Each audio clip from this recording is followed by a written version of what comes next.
Apple or Spotify? Oh, ee. No, not that one.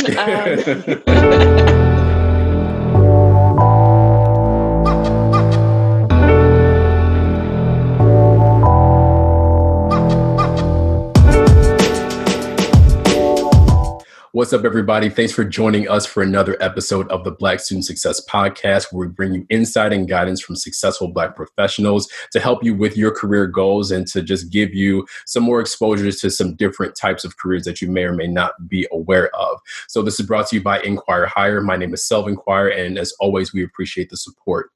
So today's guest has garnered skills and years of experience within radio and before making her transition into the broader communications world. So we're going to talk about her experience on both sides of that transition and how all of that has formed her 12 plus year career. And she's also a proud member of Alpha Kappa Alpha Sorority Incorporated. So let's welcome Taryn Smith-O'Neil to the show. How are you doing today? I'm wonderful, Selvin. How are you? I'm doing well, thanks. And I appreciate your time, joining the show. So we're going to start the show how we always do by asking, who is Taryn Smith-O'Neil? So Taryn Smith-O'Neil is a unapologetically Black Christian woman, strongly rooted in her faith. I am a proud Detroiter, lifelong Detroiter. I'm a wife, a daughter, a friend, which I take really seriously because I'm the only child. So I have a lot of friends who've become siblings. And I am uplifted and passionate about the work of diversity, equity, and inclusion in communications. Perfect. Thank you for that. So let's take it back to the beginning. Let's go to, what initially drew you into, studying broadcast journalism when you were first kind of thinking about college. So my first kind of opening to broadcast journalism was through local radio host. So there was one person, one Black woman who I still revere. She is still at the pinnacle of her career, and listening to her voice and hearing stories from her, she was just a great storyteller.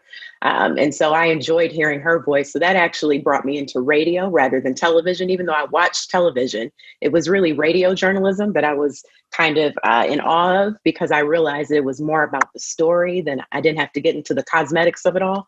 And so when I decided on broadcast journalism, it was because of the fact that I wanted to be a storyteller, and I wanted to make sure that I was focused more on the stories and letting people ascertain their own opinions rather than providing them with opinions. I thought that there was a lot of yellow journalism and a lot of sensationalism that I would really like to see go away.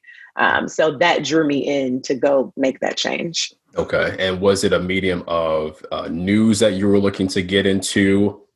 Yep. So it was news. So initially I looked at where we met at WBZ. So I looked at WBZ and National Public Radio. And then I also looked at television for a brief second until I hit Intro to Journalism. And that completely changed my mind about thinking about television. I love the behind the scenes of television and news production, but being actually on camera was something I just wasn't interested in. But I love the medium of hearing someone's voice. I think it's just powerful. So Perfect. Thank you for that. So now, when you were kind of looking into, schools, you obviously moved from Detroit to Chicago to, pursue those studies. Now, was that intentional in terms of moving to Chicago to be closer to that industry? Since you did mention that, one of your, idols or the people that drew you in, was from Detroit. Was that something that was intentional, or did that kind of naturally come together? So it naturally came together. I will say I came to Chicago for Columbia College Chicago. So that was my school. I loved it being so different. It was an art school that, I got everything. I got to watch poetry slams. I got to attend all the music competitions. I was just immersed into a world of art and culture that I enjoyed. So it wasn't a traditional campus feel, but I liked that. And Chicago was the campus. So that's what brought me into Chicago. Okay. Yeah, I feel jealous that I didn't know of Columbia a little bit more than, until I, saw some of my classmates from high school actually talk about their experiences, and then you kind of see all the things that are surrounded by the campus. Yes. And it's definitely an explosion of culture. Yes. I'm sure that you got to experience all of that. Oh, yeah. I got to dive right in, and then having your internships, having everything in the city. So being able to walk to all these different places and just walk down the street and get to an internship and walk back to school. It was just kind of immersing you right in the middle of everything. Nice, nice. And during your experience on campus, it seemed that you got really involved, and I'm really an advocate for those experiences outside of the classroom to help you, learn about yourself and, cultivate those skills that you would eventually put towards a career. So you did a lot. You joined a sorority. You were in Black Student Union. You were in a journalist group. What were the benefits that you got just from being so involved? And then how did you manage your time with everything? So the biggest benefit was meeting so many great people. The connections that I got from meeting all of those people from different walks of life, from all over the country, all over the world. It started with multicultural student affairs. So I worked in that office. I was a peer mentor, helped bring in some students in their, first part of their journey at Columbia. And I think that what I always tell students, even when I've gone back to talk at Columbia, is you're paying for these resources. You're paying for, all of the exposure to all of these different things, but you have to lean into them. You have to go seek them. So it's not the other way around, in elementary or in grade school. I said, it's college where there's so many things. The world literally is your oyster. Mm-hmm. All you have to do is go seek those resources and seek those opportunities. So I think the way that, in my mind, I rationalized it all. It was like, if I'm not doing this, then I'm not getting the most out of this experience. Yeah. So I was, in clubs. I was, like I said, at the Big Mouse, the, poetry slams, everything I could go to for my culture and immersing myself in everyone else's as well. So I think that was probably one of the best experiences at Columbia, was being able to step outside of yourself and literally walk with someone else in their shoes, through their culture, through their craft. It was just an experience like no other. I don't think it can be matched. So I think kind of the balance for me was I took naps. I'm a big proponent of naps. They were big in college. Mm-hmm. I literally had some scheduled time, where I'd meet up with friends, or we'd, work on some stuff for a club. And then we'd go back and, okay, everybody disperse for a minute, and then we come back and meet for dinner at the end of the day. So, it was just a lot of opportunity to really get together with people who were from all walks of life and have not only fun, but also put different projects together. It was a creative environment where we got to work together on things as well. Perfect. And that always sounds like a foreign concept of scheduling time with your friends, but it's something that I wish I did a little bit more. But it sounds like it really worked for you, because you did create those boundaries between having the social aspect of that experience and then the other parts where you're, like you said, immersing yourself in those different cultures and learning about different people, and then getting those opportunities to grow. Eventually that would be tied to your career. Absolutely. Perfect. Absolutely. Perfect. So now let's kind of get into, once you've, gone through college, and, you sounds like you were already kind of getting those internships while you were doing so. And then even afterwards, talk about the competitiveness of radio, because it looks like you had a grind when it came to all of the different experiences before you eventually landed that, quote unquote, major position within the radio. So talk about what that was like for you. So I think that one of the things I was lucky enough to take advantage of, I went into the internship office, and I think in the very beginning, it may have been first semester, that I built this great relationship with our internship coordinator. And so I was in her office probably at least every few weeks. It had to be at least once a month. Yeah. So she knew what I was looking for. She helped me with my resume. And I think that just having those conversations, ongoing conversations, for her to not only know what I want to do in my career, but to also know me as a person. Yeah. So I think that was very beneficial. And the internships, I remember just saying to myself, okay, if I can get enough internships, then I can understand what part of radio I really want to go into. Yeah. So it was, let me do voiceovers, let me do some production, let me do, I remember one of my great experiences was working at Harpo Radio. And I thought, once I got that internship, I was like, that's it. That was all I needed. But I learned a lot there. It was talk radio, but it was a show with someone who was from another country. So it was really interesting because the conversations were different, and the people who he interviewed were different, and the style of interviewing. So I got to just really admire and sit back and learn a lot. And I think that having all those different internships really kind of shaped my experience and gave me the opportunity to go down the path that I wanted to go down. But I had to have those other experiences first. Like I don't know if I mentioned this before, but I even worked in sales for a minute at a radio station after college. And that was like, cool, okay, this is a nice experience. Nice to know this side of the business, right? But not my part of the business that I can do. I hear you. So, it gives me appreciation for all sides of the business, and it's good to know them, but I definitely know what parts are more for me. Nice. And was any of that, in a sense, scary to kind of jump into different things? Because you might have had an idea of what you wanted to do, before you kind of jumped into everything. But I can understand that getting into something that you might be out of your comfort zone might be a little bit intimidating. Was that, did you have any of those types of experiences? I did. I definitely did. And I think one of the things that I look back on is I had some great bosses. So I had some really nice supervisors. And I don't know if that was purposely done, if that was just divine order, but I had some great people who were mentors, but they were also supervisors. So they were the right people, I feel like, to work with interns. So, they gave you the insight that you needed, not only into the career that I was pursuing, but also into their career. So I feel like they were open books, and I still talk to some of those people today. So it's really been a blessing to have those kind of encounters, to keep those relationships going, because they've really been the most fruitful ones for my whole career.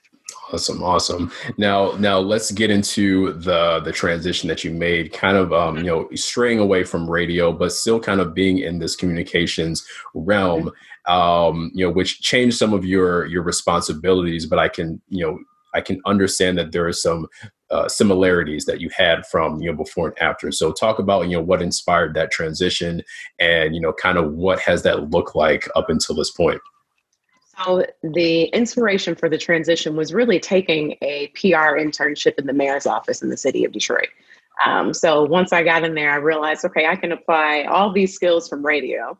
They translate. You learn a lot of things in radio and in broadcasting that you can literally move over to another job and say, okay, people are looking at you like, how do you know that? Or why do how do you know how to approach writing for the ear versus writing for the eye? Those different skill sets that I learned in school and from doing internships. I think by the time I decided to take that internship at PR, it was like, okay, that was a little scary. It gave me a little anxiety to think about, this isn't a field where I've been before. But I got in there and I was able to, use those transferable skills, and it was wonderful. I found that, not only was it a nice supplemental career, but it was a nice supplemental experience overall. So it was like rounding out that side of the communication sphere that I didn't know that I needed.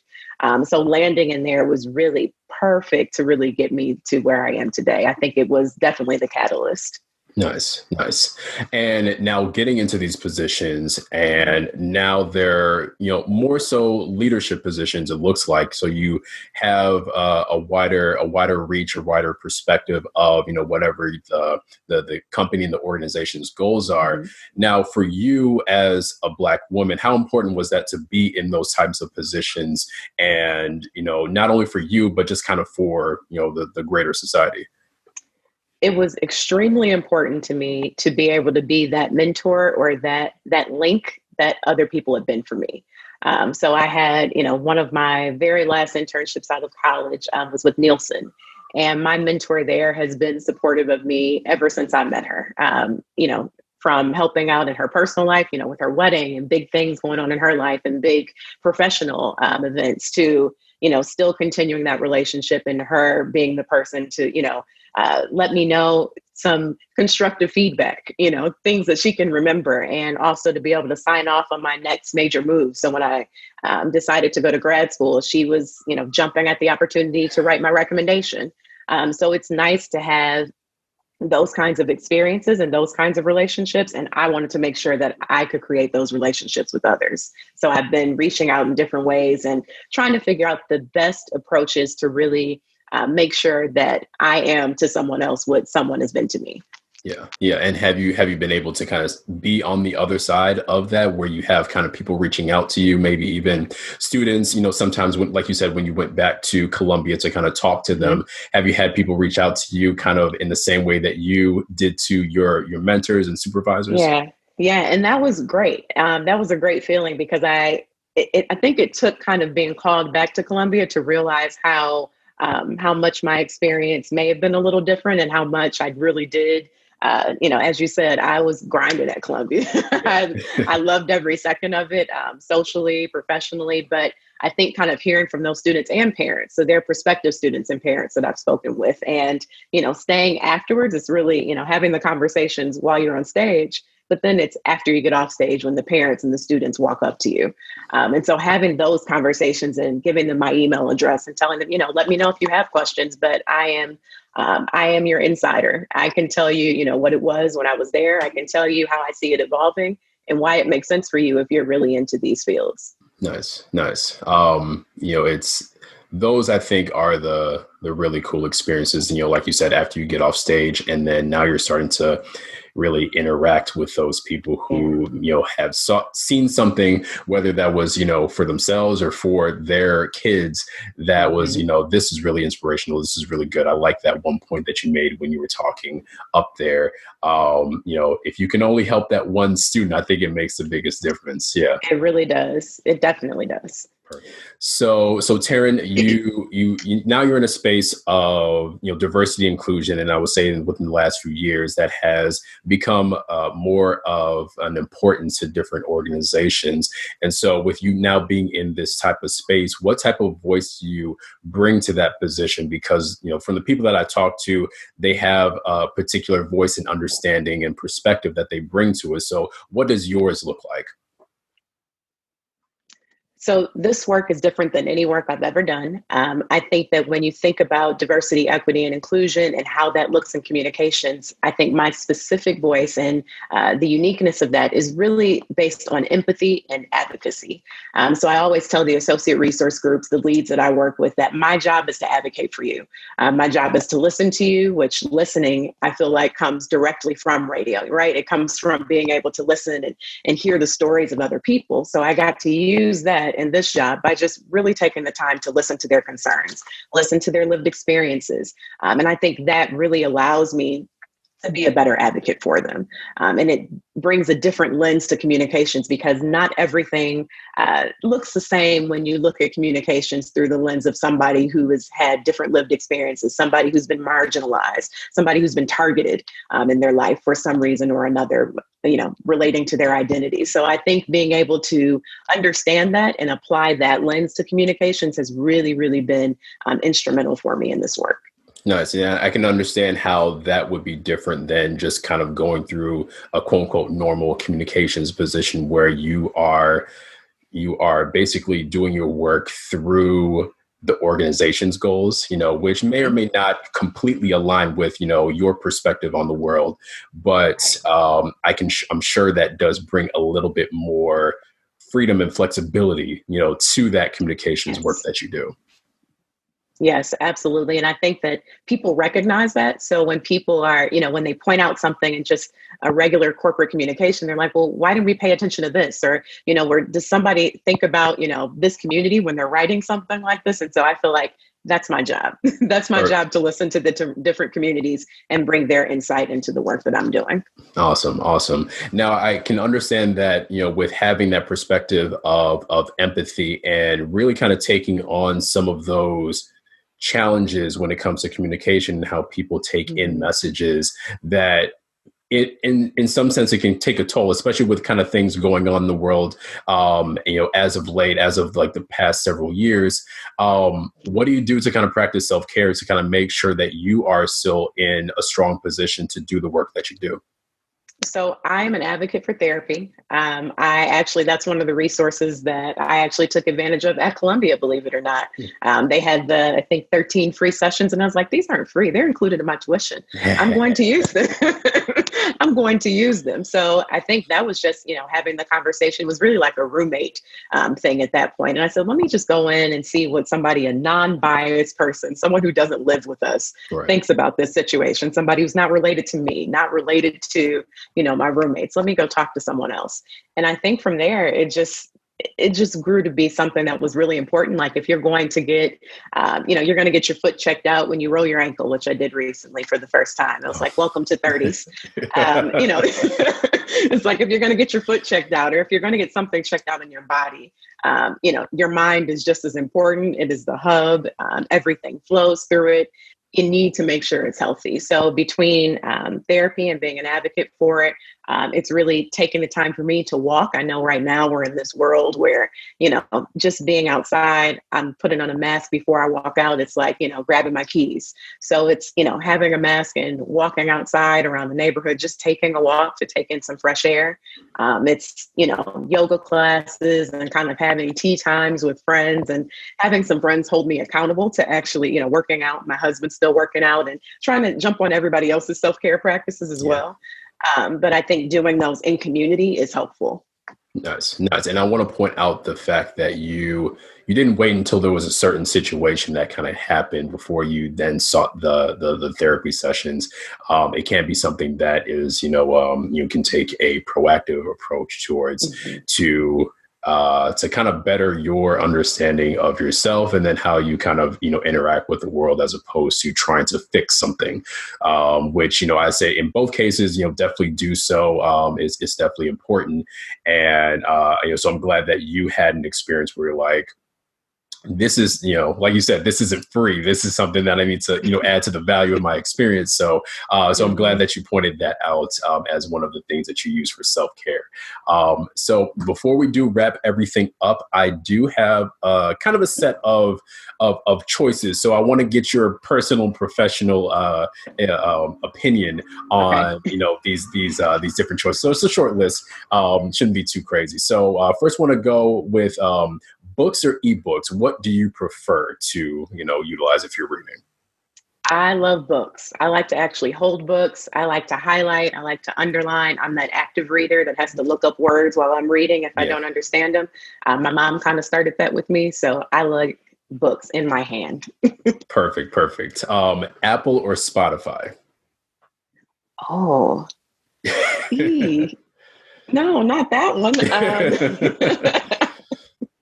So I'll have to say Apple. I'm probably going to regret this. I'll say Apple because I just like the symmetry. I like things to be the same. I'm that type A personality. I like organization. So the fact that I can go from my phone to my watch to my iPad to my laptop and things are just synced and it makes life better. It makes life easier. Yeah, I feel like that's a more difficult decision than people realize when you actually kind of put it to them. So thank you for that. Absolutely. All right. So for this one now, at the cookout, if what are you most likely doing? If somebody were to kind of, look and see Taryn, what is she most likely doing? Is she cooking at the grill? Is she chatting with friends and family? Is she making a plate? Is she playing with the kids or is she jamming to music? I am talking. I'm definitely talking. So that's my time to catch up with people who I haven't seen.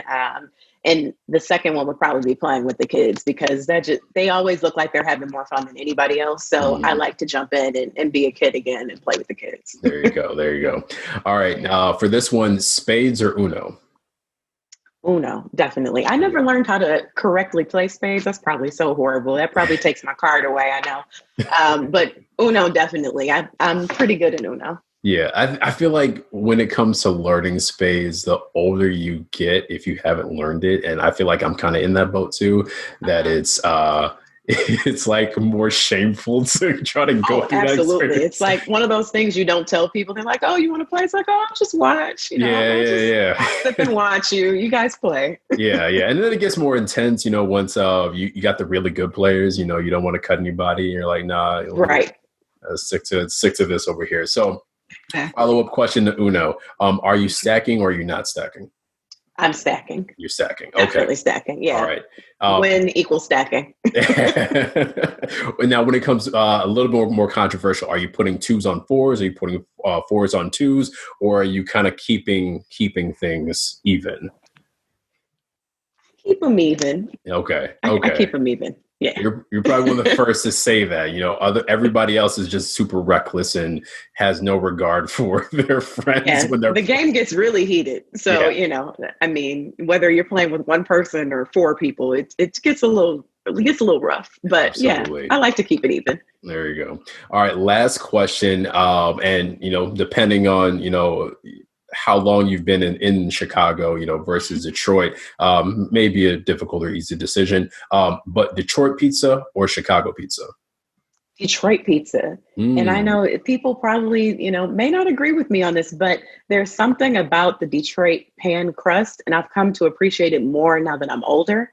So that crisp, crust is just everything. And if you're ever in Detroit, Buddy's Pizza is it's just delicious. So, I mean, it's about the crust, and that crust reigns supreme for me. There you go. I'm going to make note of that because I've never actually been to Detroit before. So, you've got to go. If I do go, then, I'm going to make sure I go to Buddy's. So it's changing a lot, but, please do visit. But if you do, let me know and I'll give you some tips. All right. Perfect. All right. Well, Taryn, that's all I got for you. I truly appreciate your time. And, it's kind of talking about your story as being a storyteller yourself. It was definitely an honor. So before we do close out, I definitely want to give you an opportunity to, any last words, anything that you would want to share with our listeners, how they can reach out to you, anything that you would like to promote. So I'm going to give you the floor.